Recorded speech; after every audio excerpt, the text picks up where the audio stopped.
Okay, here's our heavy deadlift day. So we're going to start this off with 405 pounds. Just a little warm up here. Got Glenn getting ready to pull. One.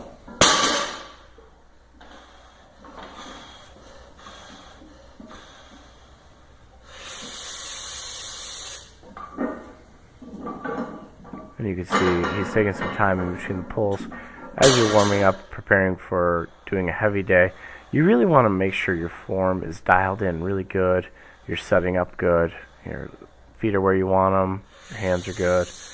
You're doing everything perfect. And one of the things you'll notice is he's doing this with no belt. That is a beltless PR for Glenn.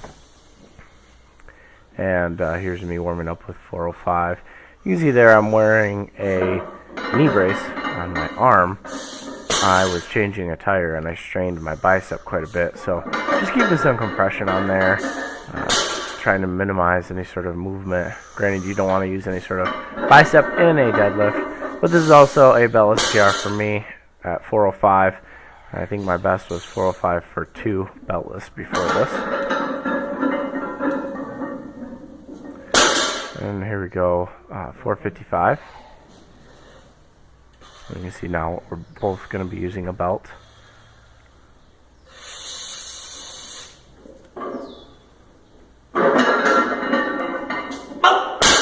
And if you notice there, his foot slipped. And Glenn's been having a problem. His glutes are actually activating hard enough that his left leg, the foot, is actually being pulled sideways. So he's really trying to focus on keeping that foot steady. And you'll see as this video continues that he's having some more problems with that as it gets heavier.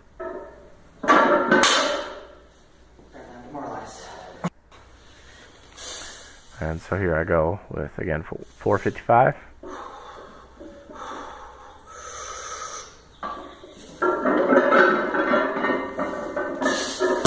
That right there was a little bit slower than I would like for a weight with 455.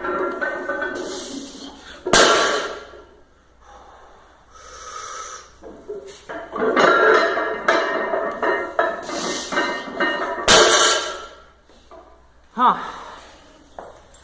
That's not good. Why is it not good? I got one, man.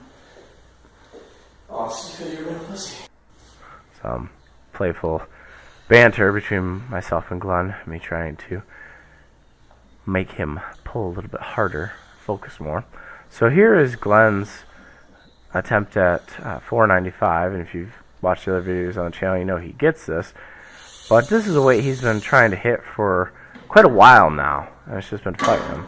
Up, come on, up, finish it, and you see there, his foot did slip. You got it, nice. But he managed to continue to pull and finish it out. But he's really going to have to keep that foot planted if he wants to continue to progress up in weight. Because every time that foot slips, that is throwing off his form, it's throwing off his core. Everything from your feet up is important in the deadlift. There you go. So there's me with 495. Pretty quick pull. Happy with that. And then we did 425 back offset, just trying to hit a couple reps here. Now we see a really good example of what happens when you have distractions in a deadlift set or the gym. So watch this and try to avoid distractions.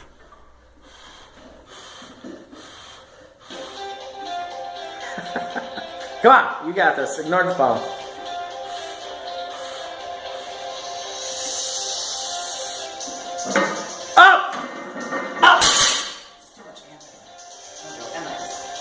Here's the phone. Don't even blame the hand pain. Part of the hand pain. I wasn't able to quite get 3 on that 425.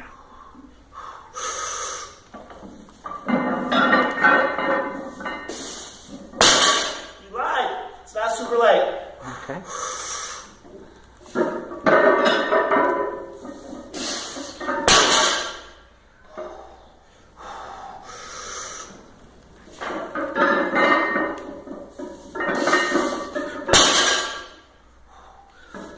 Hand pain. Jeez. You good, I assume? Yeah. And we're both being kind of babies with our hands.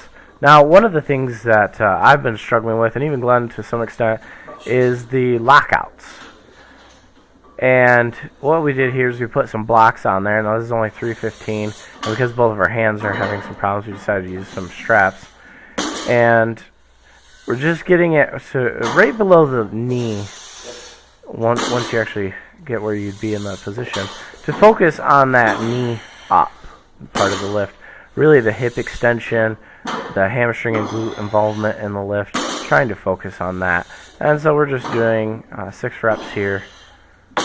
Again, just to focus on that lockout speed and strength. And this is actually a really, really good workout.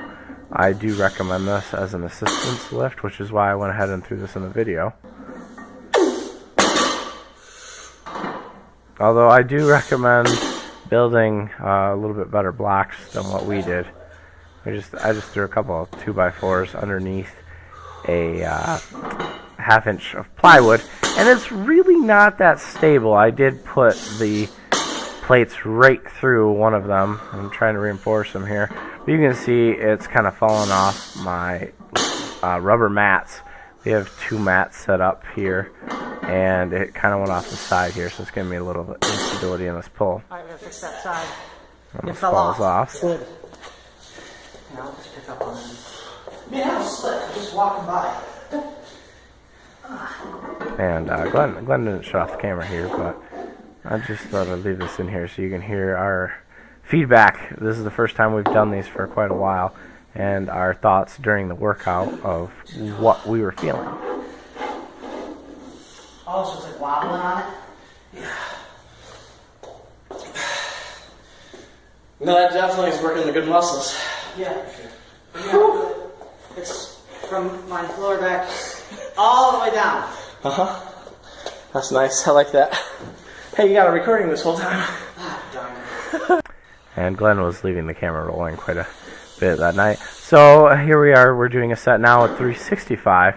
Again, trying to keep the weight in a range that we can do some reps with.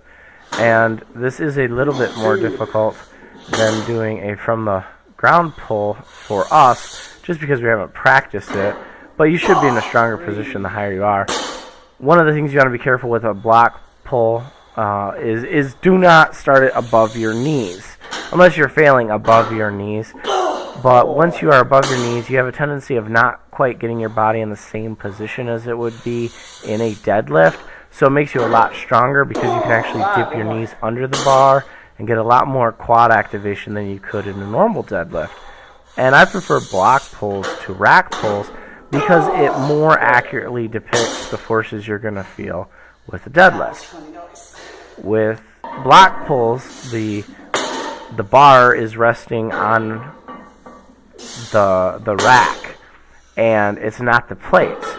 So you're actually pulling the bar off as opposed to lifting the plates off. It's just going to give you a different movement.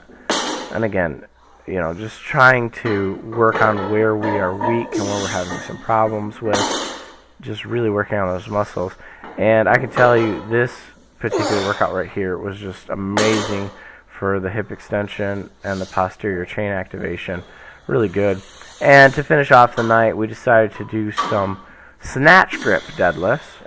And Glenn's having some trouble with this. This is only 315. And again, this isn't something we've been doing a whole lot of, but want to get some more deadlift assistance exercise. And what you can see here is as he's pulling up, he's kind of falling forward. And if you've seen an Olympic snatch, you're trying to keep that upper back as vertical as you can manage, because in a snatch you are typically going to explode off the floor and get it above your head. So if you allow your upper back to fall forward, as Glenn's doing here, you're never going to get that over your head.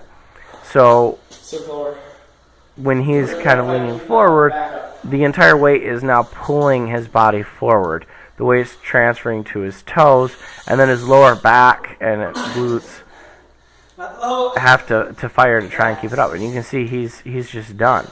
And if you're doing something wrong, it makes it a lot harder. So you can see me here. Now, I'm not an expert at these by any means, but you can see now as I begin to pull, my upper back and my shoulders continue to move forward, and I'm not falling forward after the lift starts. And it is difficult to do, but this is our workout. These are definitely 2 assistance moves I would recommend, and we finish up with some GHRs.